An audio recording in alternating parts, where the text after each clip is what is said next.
네, 안녕하세요. 설턱치과 강진환 원장입니다. 오늘은 얼굴이 삐뚤어져 있는데 반대쪽으로 이제 뭐 씹거나 이러면 턱이 바르게 되지 않을까 이런 궁금증을 가진 분들이 계셔서 거기에 대해서 한번 얘기해 보도록 하겠습니다. 상상 속으로는 그렇게도 가능할까 이렇게 생각이 될 수도 있습니다. 근데 대부분은 한쪽으로 씹는 습관 이 자체는 비대칭의 결과로 나타나는 겁니다. 그래서 그렇게 씹었기 때문에 비대칭이 된 거라기보다는 이미 비대칭이 형성되어 있고 그 비대칭에 의해서 한쪽이 더 잘 씹히는 식으로 이제 교합이 형성되는 과정이기 때문에 지금 같은 경우는 어떻게 보면 인과관계를 반대로 생각하기 때문에 생각할 수 있는 일종의 이제 좀 오류라고 할 수 있겠습니다.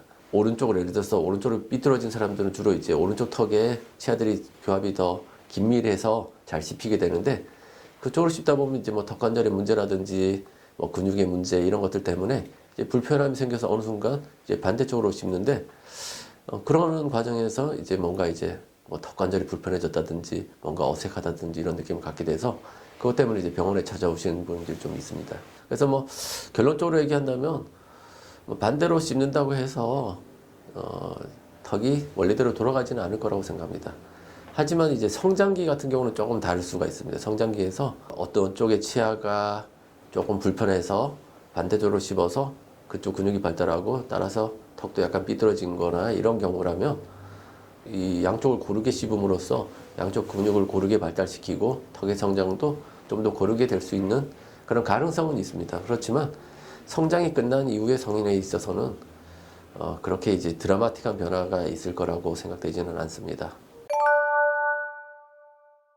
안면 비대칭의 인식은 사실 어떻게 보면 굉장히 어렵습니다. 보통 일반인들로서는 이 판단을 하기는 굉장히 어렵고 그냥 인식되는 것 자체가 비대칭이라고 인식되는 것 자체가 하나의 굉장히 중요한 이제 말하자면 터닝 포인트라고 볼 수 있고 환자분들한테 본인의 얼굴이 삐뚤은가를 물어보면 굉장히 모르는 경우가 많습니다. 그런데 이제 사진을 보고 어떤 기준점을 설정해 주면 이제 인식하는 것이 굉장히 이제 좀 쉬워지는데 보통 이제 턱이 삐뚤은 사람들은 고개 자세 자체도 삐뚤기 때문에 눈높이가 다르다고 생각하지 턱이 삐뚤다는 생각을 잘 하지 못하는데 눈을 이제 수평으로 놔서 기준점을 설정해 보면 이 비대칭에 대한 인식을 좀 더 명확하게 할 수 있습니다.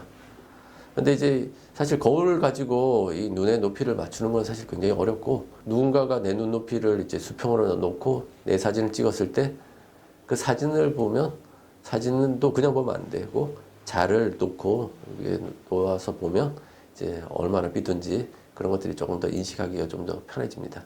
그리고 뭐 저희가 이제 이 비대칭을 진단하는 데 있어서는 이제 가장 중요한 거는 이제 이 상부의 기준점 이걸 기준으로 판단을 하게 되고 그다음에 교합에서의 치아의 삐뚤어진 정도 뭐 이런 것들 그다음에 이제 엑스레이라든지 CT 뭐 치아 모형 통해서 이제 비대칭을 진단하게 되는데 우리 사람 머리는 굉장히 이제 머리 자체가 대칭인 경우도 있지만 머리 자체가 비대칭인 경우가 굉장히 많기 때문에 이 사람의 정면을 어디로 설정하고 이 사람이 얼마나 삐뚤은지를 판단하는 것 자체도 굉장히 이제 경험이 필요한 부분이라고 할 수 있겠습니다. 네, 비대칭의 수술은 이것도 이제 뭐 모든 사람이 당연히 다양한 그 상태를 가지고 있고 그렇기 때문에 치료 역시도 굉장히 다양해야 되는데 가장 쉽게는 뭐 단순히 근육의 차이 그냥 근육을 쓰는 방식의 차이 이런 것들이라면 뭐 보톡스라든지 뭐 연조직의 필러라든지 이런 걸 통해서 비대칭을 개선시킬 수가 있습니다. 그다음 또 하나는 또 쉬운 방법으로는 우각부의 뼈의 절제, 그다음에 턱끝의 이동 이런 걸 윤곽 수술을 통해서 이제 비대칭을 또 조절하는 방법이 있고 이제 가장 어려운 경우라면은 이 교합의 변화, 그다음에 턱의 위치의 변화를 같이 해야 되는 양악 수술과 치아 교정 이걸 통해서 수술해야 되는 경우가 있습니다.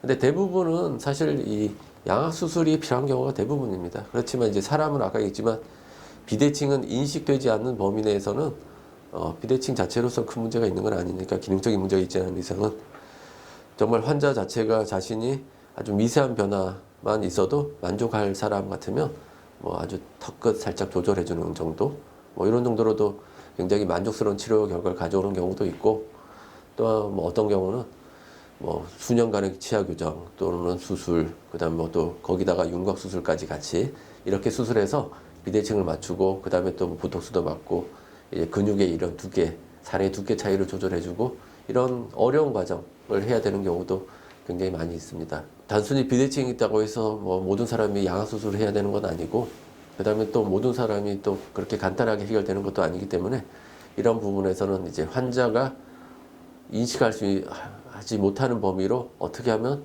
치료를 할 수 있을까, 그 범위를 찾아내는 과정도 하나의 굉장히 중요한 진단 과정이라고 생각하고 있습니다. 좋아요, 구독, 알림 설정까지 감사합니다.